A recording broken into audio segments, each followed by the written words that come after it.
পানি বৃদ্ধি কমা এবং ভাঙনের খবর জানাতে লালমনিরহাট থেকে যোগ দিচ্ছেন সহকর্মী মাহফুজ বকুল। মাহফুজ, লালমনিরহাটের কি পরিস্থিতি আমাদের জানাবেন।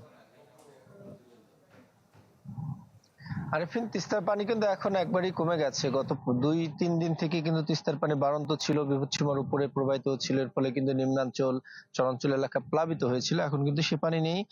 গতকাল থেকেই কিন্তু পানি কমতির দিকে শুরু করেছে। এখন সকাল 9টার আজকে যে ডালিয়া পয়েন্টের পরিমাপ, সকাল 9টা 21 সেন্টিমিটার নিচে প্রবাহিত হচ্ছে, অর্থাৎ পানি নেই। আপনারা নিশ্চয়ই দেখছেন যে তিস্তার একবারে বিস্তীর্ণ চরাঞ্চলে কিন্তু পেট ভরে পানি রয়েছে।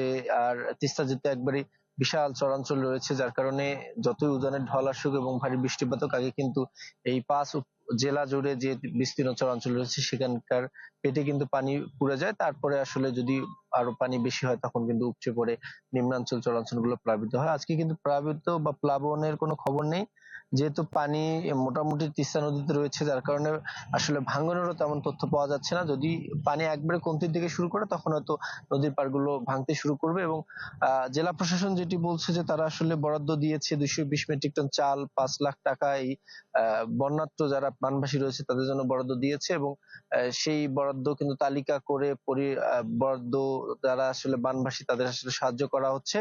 এবং বানভাসীরা বলছেন যে এই যে সম্প্রতি পানি বাড়া কমার ফলে তাদের আসলে গোখাদ্য, গবাদি পশু নিয়ে বিপাকে পড়েছেন। তাদের চলাচলেও বেশ খানিকটা দুর্ভোগ পোহাতে হচ্ছিল। যদিও বা গত 2 দিন ধরে প্রচন্ড রোদ হচ্ছে, যার কারণে বন্যা পরবর্তী পরিষ্কার পরিচ্ছন্নতা কাজ বা তাদের গুছিয়ে নেওয়ার কাজ কিন্তু তারা সেরে ফেলেছেন। সব মিলে এখন তেমন কিন্তু ভোগান্তি নেই। আরিফিন, মাহফুজ, ধন্যবাদ আপনাকে।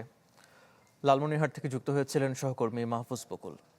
ডিজাইন, এলিগেন্স, বিউটি, সেরা পণ্য সবার জন্য।